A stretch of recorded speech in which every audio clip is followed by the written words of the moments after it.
आइए reading drop down filling the blanks को solve करने की ट्राई करते हैं गाइस। रीडिंग पीटीई का जो है मॉड्यूल, अब उसमें हमारे को ज़्यादा फोकस करना पड़ेगा क्योंकि अब रीड अलाउड से रीडिंग के स्कोर्स नहीं आ रहे हैं। सो अब रीड अलाउड को छोड़कर बाकी जो टॉपिक्स हैं, समराइज, रिटन टेक्स्ट, रीऑर्डर, दो तरह के फिल इन द ब्लैंक्स और लिसनिंग में जो है टॉपिक्स, उसके ऊपर फोकस करना पड़ेगा। और मेजरली जो स्कोर्स आ रहे हैं वो आ रहे हैं रीडिंग मॉड्यूल से, तो मतलब हमें रीऑर्डर और दो तरह के फिल द ब्लैंक्स को ध्यान से करना पड़ेगा। तो गाइज सबसे पहले आपने क्या करना है, आपने ब्लैंक के आगे और ब्लैंक के पीछे सिचुएशन चेक करनी है। पहला रूल देखते हैं कि क्या ग्रामर रूल वहाँ पर अप्लाई होता है। अब देखो, ब्लैंक के आगे, फर्स्ट ब्लैंक के आगे टू लगा है, सेकंड ब्लैंक के आगे टू लगा है, थर्ड के आगे ऑल्सो लगा है, एसेंशियल के पीछे टू लगा है, मतलब फोर्थ ब्लैंक के आगे टू लगा है। पहला, दूसरा और चौथा, इसमें तो टू लगा है। टू के पीछे गाइस ज़्यादातर फर्स्ट फॉर्म ऑफ वर्ब आती है। अब हम ऑप्शंस की तरफ चलते, transform, hinder, maintain, replicate, reduced, enhanced, diminished, surplus. और नेक्स्ट आता है fourth, adopt, prevent, abandon, remove. अब देखो ऐसी सिचुएशन आ गई, अभी तो यहाँ पर सारे के सारे एक ही तरह के ऑप्शन हो गए हैं। फर्स्ट ब्लैंक की मैं बात करूँ, सभी में उसमें क्या है कि सभी में फर्स्ट फॉर्म ऑफ वर्ब। ऐसा हो सकता है गाइस, मतलब हमारा ये रूल अप्लाई हुआ ही नहीं, क्योंकि बहुत सारे रूल्स हैं गाइस, आपको अप्लाई करने पड़ सकते हैं सिचुएशन के अकॉर्डिंग।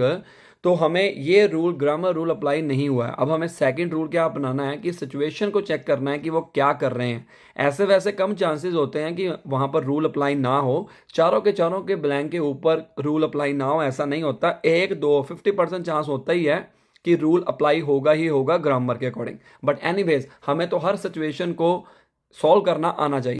तो हमें सेकंड रूल क्या अपनाना है, क्वेश्चन को समझते हैं। The rapid development of artificial intelligence is expected to dash many industries by automating routine task. अब देखो, हर एक लाइन को, हर एक ऑप्शन को अब दो पार्ट्स में डिवाइड कर लो, पॉजिटिव, नेगेटिव। अब इस लाइन को देखते हुए आपको क्या लग रहा है कि किसकी बात हो रही है, पॉजिटिव हो रही है कि नेगेटिव हो रही है, बस इतना ही जानो पहले। देखो इसमें जो वर्ड्स यूज किए गए हैं, the rapid development of artificial intelligence is expected to dash many industries by automating routine task, मतलब यहाँ पर पॉजिटिव बात की गई है। आर्टिफिशियल इंटेलिजेंस की एक्सपेक्टेशंस के बारे में बात की गई है, वो हम चेक करते हैं। अब ऑप्शंस की तरफ चलते हैं। ट्रांसफॉर्म, ट्रांसफॉर्म का मतलब होता है एक नई तरह की कोई चीज लेके आना, ट्रांसफॉर्मेशन, है ना।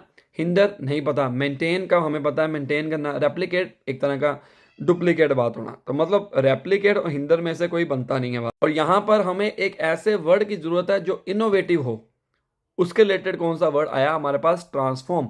सो फर्स्ट ब्लैंक का आंसर आ गया हमारे पास, ट्रांसफॉर्म। नेक्स्ट चलते हैं। However some experts argue that this could lead to dash job opportunities in certain sector. अब हाउ एवर का इस्तेमाल कब होता है, जब फर्स्ट लाइन सेकंड के बराबर ना हो, या ऑपोजिट हो, या सेम ना हो। अगर पहली पॉजिटिव है तो दूसरा हाउ एवर के साथ वो नेगेटिव होगी। अब देखो वो नेगेटिव बात कर रहे हैं, क्या कर रहे हैं, some experts, however some experts argue that this could lead to, क्या करेगा, क्या कर सकता था, dash job opportunities in certain sectors, मतलब उनकी जॉब को खा सकता है, कम कर सकता है। अब देखो ए रिड्यूस्ड ये आ सकता है, बट हमें ये नहीं है कि अगर रिड्यूस्ड आ गया तो हम चलो जी पहले पे रिड्यूस्ड आ गया करते हैं, बाकी ऑप्शंस पढ़ना भी जरूरी है। एनहेंस्ड नहीं आएगा, ये पॉजिटिव है। डिमिनिस्ड आ सकता है, नहीं आ सकता। सरप्लस मुझे पता नहीं। आंसर हमारे पास क्या आएगा, रिड्यूस्ड। एनहेंस तो बनेगी नहीं बात, यहाँ पर एनहेंसमेंट थोड़ा हो रही है, वो तो डर लग रहा है उनको, नेगेटिविटी हमें देखनी है, तो इसलिए आंसर हमारा आएगा रिड्यूस्ड। डिमिनिस्ड का मतलब होता है तोड़ना, उसके रिलेटेड। रिड्यूस्ड मतलब कम करना, जॉब को कम करना, और उसकी जॉब अपॉर्चुनिटी को कम करना। कुछ सेक्टर में उनको डर लगा हुआ है, कुछ एक्सपर्ट आर्गुमेंट कर रहे हैं कि ऐसा हो सकता है। नेक्स्ट पढ़ते, while AI can increase efficiency, there is concern that it might also dash to job displacement। अब फिर उनको डर लग गया, दूसरा डर क्या लगा, mitigate, contribute, detract, subtract.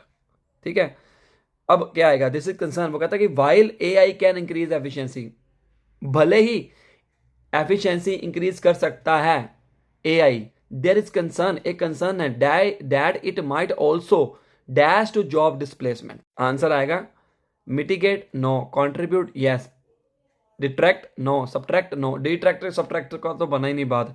Mitigate और कंट्रीब्यूट में आपको कौन सा ज़्यादा अच्छा लगता है? आंसर इन दोनों में से एक है, नीचे आपने कमेंट करना कि क्या आएगा, और लास्ट वाला भी आप ही कमेंट करोगे। टू एड्रेस दीज कंसर्न, जो भी हुए, it is essential to dash policies that help workers transition to new roles. क्या करना पड़ेगा उनको न्यू पॉलिसीज करने के लिए? उनको गेनिंग करनी पड़ेगी। अब गेनिंग के लिए कौन सा वर्ड आता है? प्रिवेंट ना, अबंडन ना, रिमूव ना, ये तीनों नेगेटिव वर्ड हैं। बचा गया हमारे पास अडॉप्ट। चलो मैंने लास्ट वाला खुद ही सॉल्व कर दिया, वैसे मैंने कहना था कि भाई आपको करो, पर ये इजी था, चलो कोई दिक्कत नहीं। थर्ड वाला आप मुझे बताओ, mitigate, contribute, detract, subtract. Detract subtract तो आएगा नहीं, पहले दो में से आंसर आएगा, और क्यों आएगा नीचे कॉमेंट जरूर करना। और इसी तरह की वीडियोस के लिए चैनल को कर लो फॉलो, सब्सक्राइब कर लो, और कोचिंग लेने के लिए सामने दिए गए नंबर के ऊपर कॉल कर सकते हो। 1-to-1 सेशंस गाइस हम आपको प्रोवाइड कर सकते हैं आपके टाइम के अकॉर्डिंग। हर एक चीज़ आपको इन डिटेल में सिखाएंगे। कई बच्चे ऐसे हैं मेरे पास कि वो मतलब ग्रुप क्लास पूछने आते हैं, बट ग्रुप क्लास ज्वाइन तो कर लेते हैं, लेकिन उनमें से क्वेश्चन नहीं पूछ पाते गाइस। अगर आपके पास पर्सनल जोन नहीं होगा तो आप कई बार क्वेश्चन नहीं पूछ पाओगे ग्रुप में, ठीक है। तो कई बंदे शाई होते हैं कि यार, फिर बंदे के माइंड के अंदर सारे क्वेश्चन रह जाते हैं, हैंस पेपर में फेल हो जाता है। Like share and subscribe, all the best, and comment कर देना थर्ड का क्या आंसर आएगा।